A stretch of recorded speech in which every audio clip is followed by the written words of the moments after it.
Notre très chère salutation distinguée à vous, respectables visionnaires et visionneuses de cette vidéo YouTube absolument géniale et incontournable. Où nous allons tous ensemble parler dans une atmosphère calme et distinguée de The Legend of Zelda. Donc voici Zelda. Ça fait rire personne. Mais si regardons.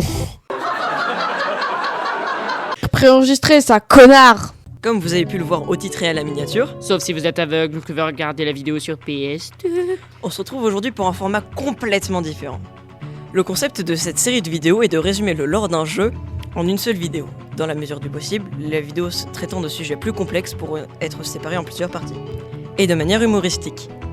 Évidemment, nous ne parlerons pas de tout car le but est quand même de résumer. Ce concept est également l'opportunité d'utiliser nos chibis en parlant un peu plus sérieusement.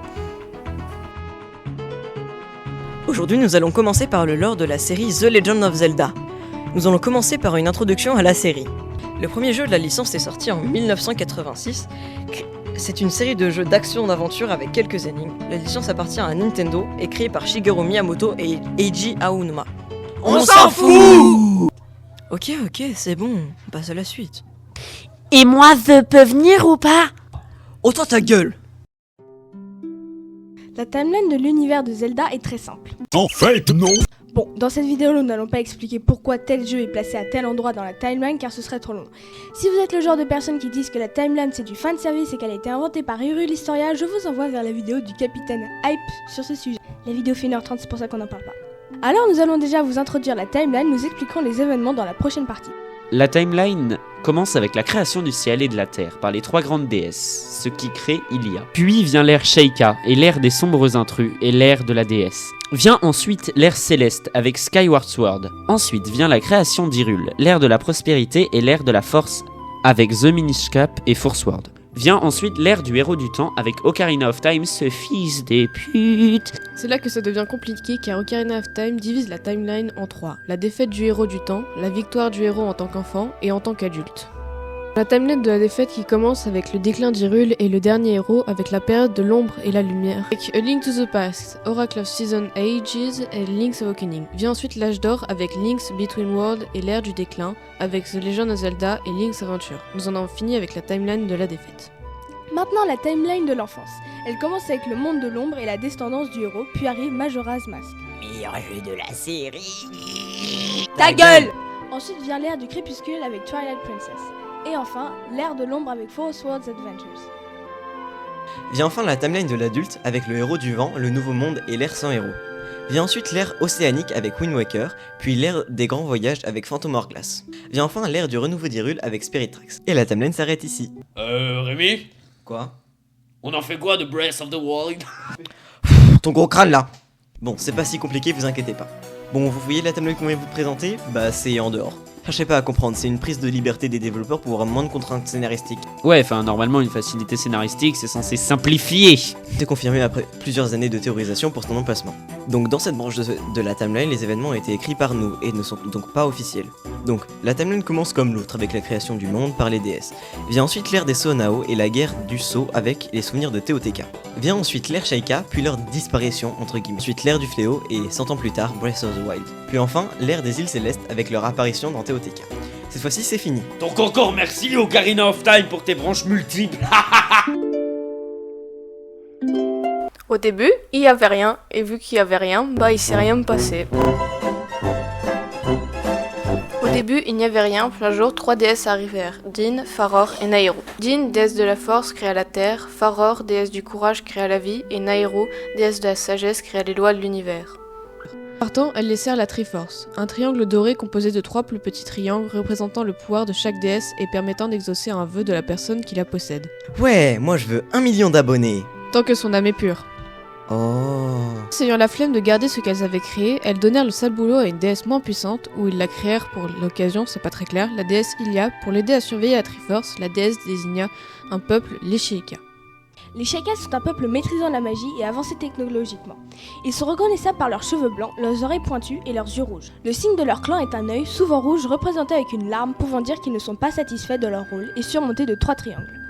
Documentaire animalier ou... Vient ensuite la guerre des sombres intrus. Un jour, les Sheikah gardiens de la Triforce, commencèrent à la convoiter, créant une véritable guerre civile, chacun voulant la relique pour lui-même. Mais parmi ceux-là, un groupe se forma appelé Sombre Intrus. Ils triomphèrent grâce à un objet qu'ils avaient créé, rivalisant avec le pouvoir des déesses, le cristal d'ombre. Ils furent finalement arrêtés, esprits de lumière, au service d'Ilia, qui les scellèrent dans le crépuscule et devinrent les Twilies, la sous-marque de Twix. Cependant, certains Sheikah, restés au service de la déesse, restèrent et évoluèrent en les Iliens. Un jour, sans que personne ne sache pourquoi, Merci Nintendo. le sol s'ouvrit laissant passer une armée de monstres et leur roi, l'avatar du néant. Pour protéger la Triforce, la déesse, plutôt que de combattre, souleva les terres et leurs habitants dans leur seule cité, n'ayant presque plus de guerriers Sheikah pour que les monstres ne puissent pas les atteindre, créant les îles célestes. Nomma ensuite un guerrier parmi les Sheikah, le héros de la déesse. Et avec l'aide des espèces du monde, ils repoussèrent le mal et le scellèrent grâce à une épée divine, étant la seule pouvant vaincre l'avatar du néant. Ila utilisera ses pouvoirs divins Enfin, c'est peut-être mieux que d'envoyer ton peuple dans les airs quand même. pour se réincarner en Ilien avec le héros pour qu'elle puisse utiliser la Triforce, ce qu'elle ne pouvait pas faire en tant que déesse. Vient ensuite Skyward Sword, le héros de la déesse s'étant réincarné en Link, le héros des cieux, et la déesse en Zelda. L'avatar du néant s'étant libéré, Link et Zelda descendent des cieux et récupèrent l'épée divine, la transformant en l'épée de légende pour vaincre le banni. Une fois l'avatar du néant vaincu, il lança une malédiction, les condamnant à se réincarner avec lui encore et encore pour l'éternité, Oh la chance! jusqu'à ce qu'il s'empare du pouvoir divin. Les Iliens redescendent ensuite des cieux pour créer Hyrule, dont Zelda devient la princesse. Elle crée le temple du temps pour relier Hyrule aux terres sacrées où réside la Triforce, le portail étant bloqué par l'épée de légende. Vient ensuite, juste avant Minish Cap, la guerre du coffre scellé. Oh non, merde! Peu après la fondation d'Hyrule, des monstres l'attaquèrent. Les Minish, des créatures d'une autre dimension, créèrent le coffre scellé et l'épée Minish, qu'ils offrirent à Link, le héros des hommes.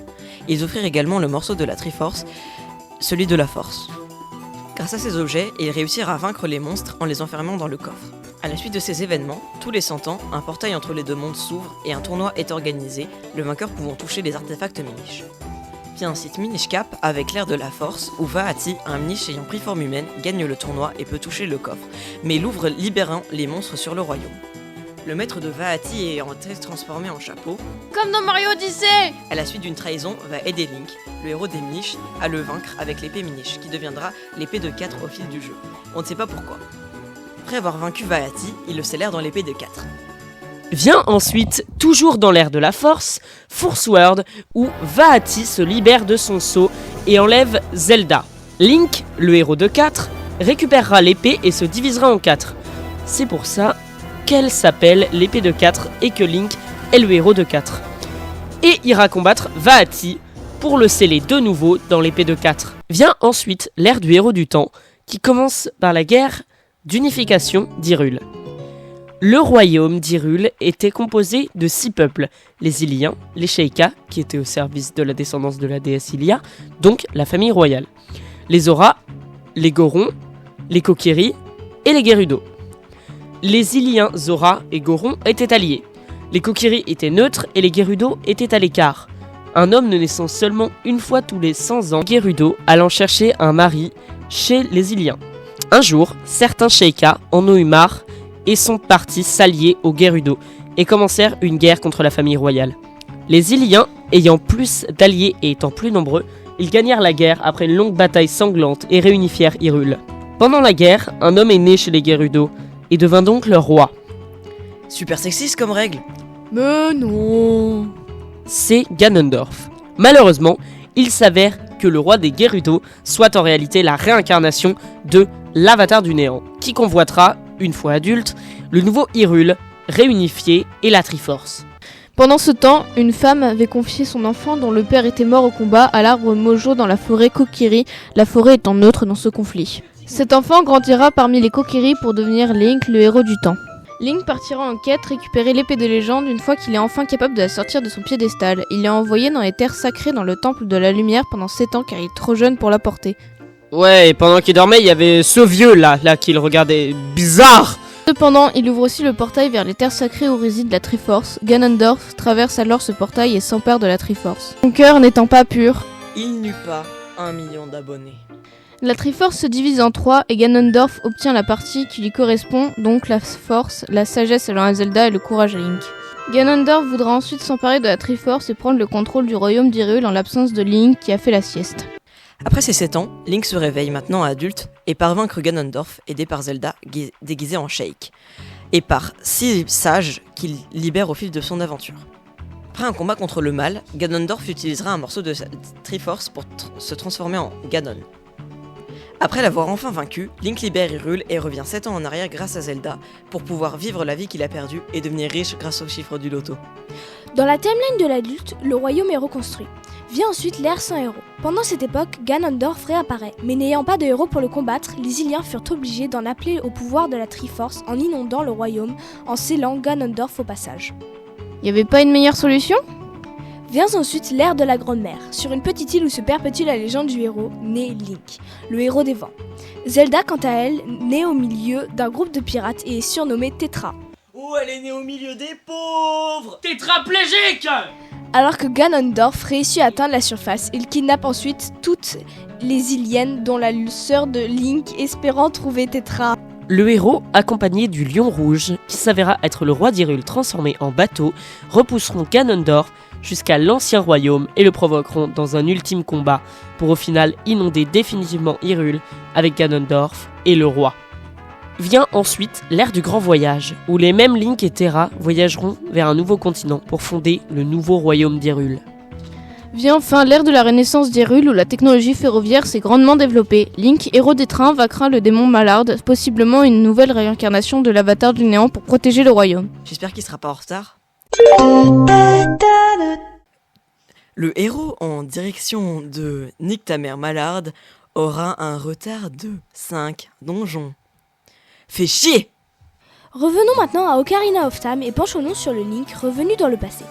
Une fois redevenu enfant, Link préviendra la famille royale des agissements de Ganondorf, le prouvant avec le morceau de la Triforce en sa possession, ce qui crée une nouvelle branche de la timeline de l'enfance. Link partira ensuite à la recherche de Navi, la fée qui l'accompagnait dans Ocarina of Time. Il atterrira dans la dimension de Termina où il devra sauver le monde de la Lune, s'écrasant sur la Terre en revenant encore et encore dans le temps. Après avoir réussi, il reviendra en plein milieu de la guerre d'emprisonnement. Révélation sur les intentions du roi Gerudo, une nouvelle guerre éclata, le royaume d'Hyrule contre les Gerudo et les monstres du mal. Les derniers auront longtemps l'avantage, détruisant le Temple du Temps, la capitale et le château d'Hyrule. Mais après s'être exilés au nord, les dirigeants d'Hyrule nommèrent 7 anciens comme sages et reformèrent un ordre de chevaliers dont Link fera partie et sera le meilleur combattant. Ils repousseront ainsi le mal en faisant perdre un œil à Link au passage. Les sages sont ensuite chargés de tuer Ganondorf et tous les Gerudo. Ne parvenant pas à le tuer et ayant perdu l'un des leurs, décidèrent de l'envoyer dans le royaume du crépuscule grâce au portail non loin. Dans le crépuscule, Ganondorf rencontre les Twilight. Xanto, un Twilight, le prendra pour un dieu et prendra le pouvoir sur le royaume pour orchestrer une invasion d'Hyrule. Link apparaît de nouveau sous la forme du héros du crépuscule grâce à la Triforce du courage qui lui a été transmise par son ancêtre, le héros du temps. Il peut survivre dans les zones de crépuscule que Xanto a créées au sein d'Hyrule, en se transformant en loup. A l'aide de Midona, la princesse du crépuscule, et les apprentissages de son ancêtre sous forme d'esprit, qui est juste là pour rappeler que Ocarina of Time existe, il reformera le cristal d'ombre et vaincra Xanto puis Ganondorf. Vient enfin l'ère de l'obscurité avec Four Swords Adventures, où Vaati se libère encore une fois et enlève les 7 descendantes des 7 sages. Et Ganon est de retour. Link, le héros de la lumière, récupère l'épée de 4 et vainc les 2 méchants. On en a fini avec la timeline de l'enfance. On arrive enfin à la dernière timeline. Revenons à Ocarina of Time et allons voir ce qui se passe lorsque le héros perd contre Ganondorf.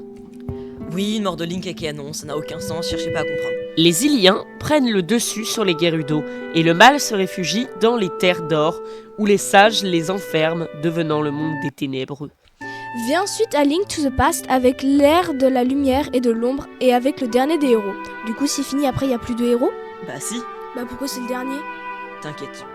Où Ganondorf, devenu Ganon grâce à la Triforce de la Force, essaie de revenir, mais est arrêté par les descendantes des 7 sages et part sauver 2 autres dimensions où Ganon est ramené à la vie.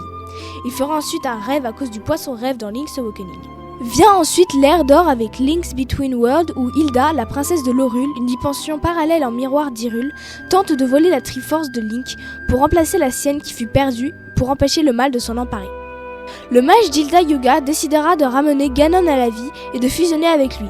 Ils se feront vaincre par Link et Zelda qui feront le vœu de redonner une Triforce à l'Horule. Oh le bug de dupli de la Triforce.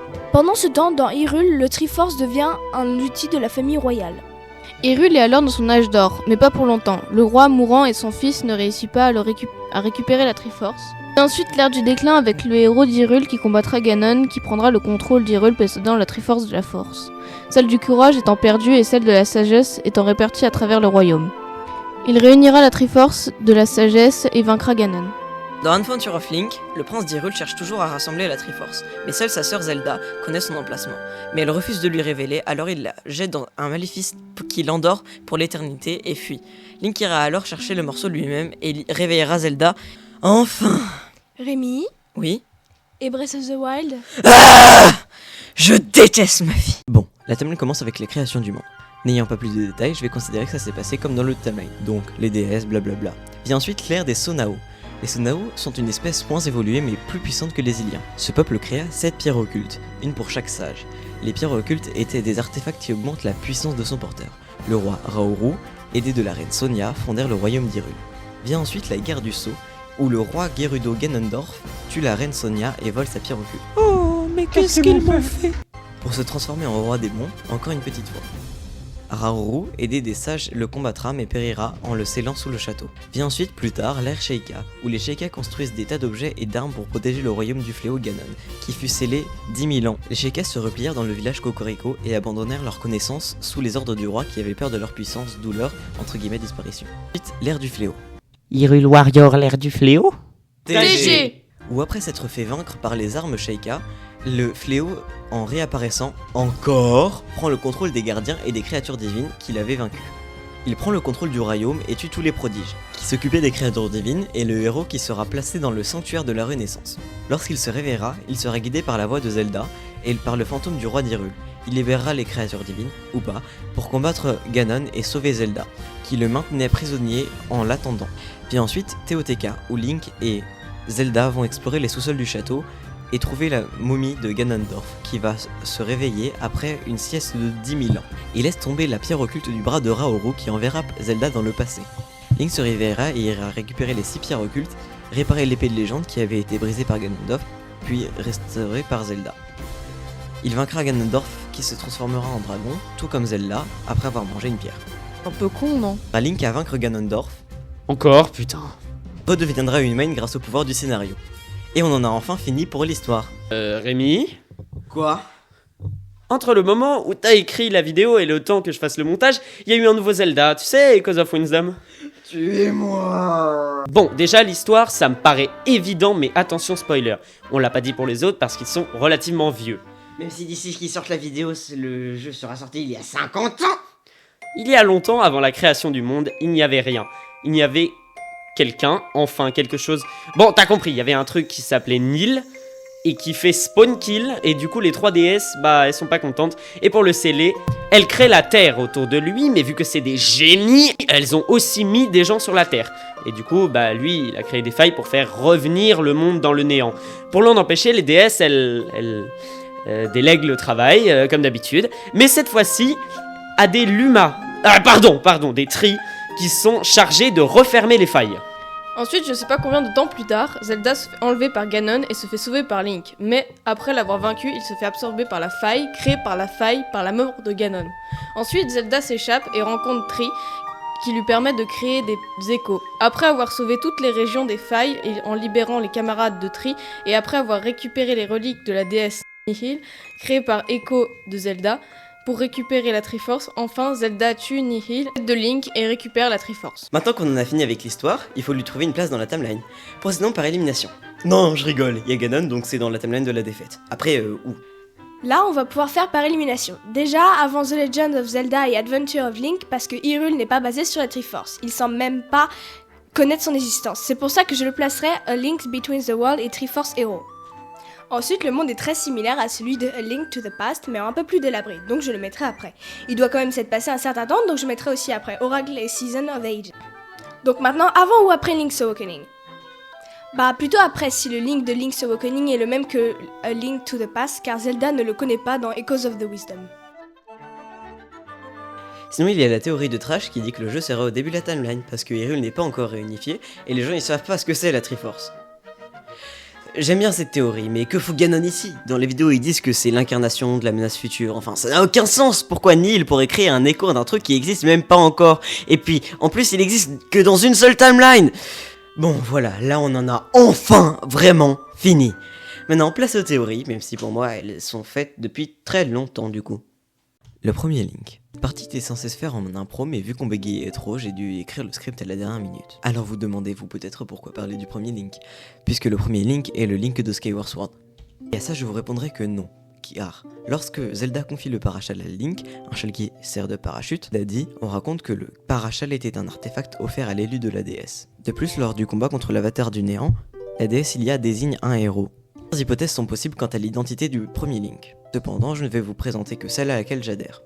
Bon, déjà, pourquoi cet élu serait un Link? Bien, lorsque l'avatar du néant maudit Link et Zelda, il dit que Zelda se réincarnera par le sang et Link par l'esprit. Mais pourquoi les faire se réincarner différemment? Pour Zelda, c'est logique, c'est la déesse qui décide de se réincarner pour utiliser la Triforce. Mais pour Link. Et surtout, pourquoi le faire se réincarner? La théorie serait qu'il se réincarnerait avant, et que l'avatar du néant n'ait fait que suivre leur réincarnation. Et pour se réincarner, il faut quand même un minimum de puissance. Et bien c'est là qu'entrejoue la deuxième théorie. Si la déesse Ilia a été créée par les 3 déesses, elle aurait également pu créer le héros de la déesse, qui serait alors un dieu. Mais alors où je vais en venir? À Oni-Link, le dieu démon. Oni-Link, ou le masque de puissance des fées, oui, ils ont traduit dieu démon par puissance des fées, un masque apparu dans Majora's Mask, logique, lorsqu'on récupère tous les masques, ça fait quand même beaucoup de masques. Il correspond parfaitement au premier Link. Déjà le premier Link serait forcément un Sheikah, les Iliens n'existant pas encore. Il a des cheveux blancs, des yeux blancs ne laissant pas voir ses pupilles, une tunique blanche, la tunique verte ayant été démocratisée par le Link de Skyward Sword, ce qui montre qu'il n'est probablement pas un Link post-Skyward Sword, une épée à double lame, l'épée de légende n'existant pas encore, ce qui montre de nouveau qu'il ne peut pas être un Link post-Skyward Sword, et enfin, il s'appelle Link Dieu Démon, ce qui correspond à un être divin. Voilà pour cette première théorie. Passons à la suivante. Les 5 étapes du deuil. Cette théorie est extrêmement connue, vous l'avez probablement déjà entendue des millions de fois, mais juste pour vous faire chier, et pour les rares personnes qui connaisseraient pas la théorie, on va quand même la dire.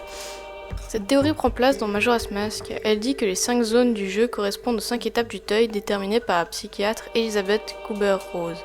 Le déni, la colère, le marchandage, la dépression et l'acceptation. Dans Bourg-Clocher, la première zone, la lune va s'écraser sur Termina, mais tout le monde fait comme si de rien n'était. C'est le déni. Dans les marais du sud, le roi accuse le petit singe innocent de la disparition de sa fille, le condamnant à mort. C'est la colère. Montagne du Nord, un héros goron, Darmani est prêt à tout pour revivre et vous supplie de l'aider. C'est le marchandage. Grande baie, Loulou, une Zora a perdu ses œufs et admire l'horizon avec un regard vide et rempli de tristesse. C'est la dépression. Et enfin, dans la vallée d'Inkana, où Link doit aider les cadavres à accepter leur mort, c'est l'acceptation. Plusieurs conclusions peuvent être tirées de cette théorie, comme Termina est un rêve, l'aventure de Link n'est là que pour qu'il fasse le deuil de son ami Navi, même si personne l'aime, ou alors Link est mort avant Majora's Mask et fait son deuil. Passons maintenant à la théorie suivante. Les dragons. Vient ensuite la théorie la plus compliquée. Les dragons ont toujours été un mystère dans l'histoire de Breath of the Wild et de Tears of the Kingdom. Mais aujourd'hui, nous allons essayer de les résoudre. Penchons-nous d'abord sur la description des dragons. Rordrak, Nedrak et Ordrak sont les dragons de foudre, de glace et de feu. Ils vivent dans les régions de Firon, Lanel et Ordine. Ils sont les gardiens des sources du courage, de la sagesse et de la force. Et on sait aussi qu'ils sont inoffensifs envers les humains. Grâce à Tears of the Kingdom, on sait d'où viennent les dragons. On sait que pour se transformer en dragon, il faut ingérer une pierre occulte et donc procéder au rite draconique, qui est une pratique interdite.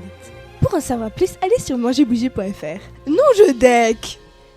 Pour en savoir plus, penchons-nous sur l'aspect physique des dragons. Zelda a une crinière dorée, de petites oreilles et une peau blanche. Un blanc immaculé. Ganondorf, lui, a une crinière rouge sang, des cornes et une peau Noir. Rordrak, Nedrak et Ordrak ont de grandes oreilles, une crinière bleue, rouge ou jaune et ont une peau grise. Donc ils sont métis. Ce qui correspond aux Sunao qui ont pourtant disparu après la mort de Raoru et Mineru. Donc le rite a eu lieu avant les événements de Tears of the Kingdom. Ce qui signifie qu'il y avait à la base 10 pierres? Et je pense que non, car comme pour la pierre de Zelda, elle pourrait d'une manière ou d'une autre revenir. Pour renforcer cette théorie, lorsque l'on combat Ganondorf transformé en dragon, il possède sa pierre occulte sur le front, ce que n'ont pas les autres dragons. Maintenant, pourquoi s'est transformé en dragon? Et surtout, pourquoi les Sunao ont disparu? Eh bien, ces événements sont peut-être liés. Les Sonao auraient peut-être mené une guerre contre un ennemi inconnu, ou des guerriers Sonao auraient dû procéder au rite draconique. La plupart des Sonao seraient morts pendant la bataille, et ce rite serait interdit car les dragons seraient des armes de guerre malgré qu'ils soient inoffensifs envers les humains. Ce qui signifie que la guerre n'était pas contre des humains. Passons enfin à la dernière et meilleure théorie. Oui, je suis raciste. Les Zelda CDI sont canons. Mais pourquoi sont-ils canons? Eh bien car en prenant le crâne de Link dans le premier Zelda et en le mesurant avec du papier pH, on peut obtenir un pH 16. Et oui, c'est un pH qui n'existe pas, mais 16. C'est quoi 16? 16 ans, mineur. Et donc, ça nous amène à Zelda CDI. Car, dans ce jeu, Link est mineur. Et oui, il mine du charbon. Et oui, tout ramène à Philips CDI, cette console sortie dans les années Calbar 90. Et oui, elles ont été imprimées sur beaucoup de Calbar, dont celui de Zelda Breath of the Wild. Si vous zoomez un peu, vous pouvez voir Eddie Malou, le plus grand scientifique de la République démocratique du Congo, imprimé dessus. Ce qui veut bien sûr rappeler au Maroc. Car Eddie Malou vient du Maroc. Mais oui, c'est Et clair. oui, ce qui nous amène à la broche marocaine de Zelda. La broche marocaine de Zelda part de cette phrase. Squalala, nous sommes partis. Eh bien, cette branche marocaine vient des abonnés. Et vient également de la création par Éric Zemmour de l'extrême droite. Et oui, car comme on peut le voir dans Zelda Tears of the Kingdom, quand Link saute d'un pont, il frappe bien sûr les bokoblins noirs.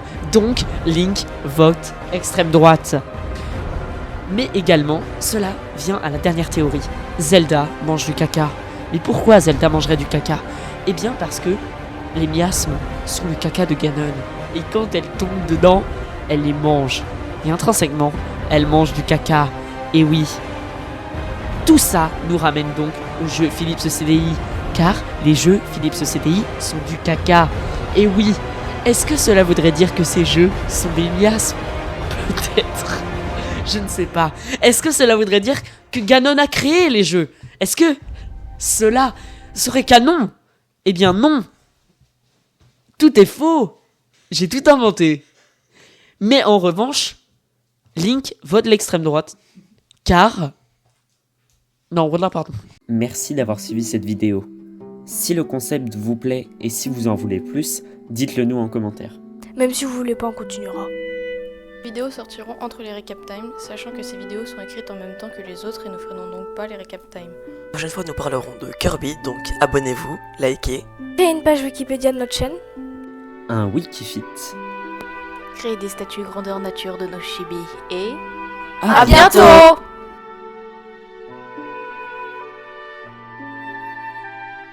Placement.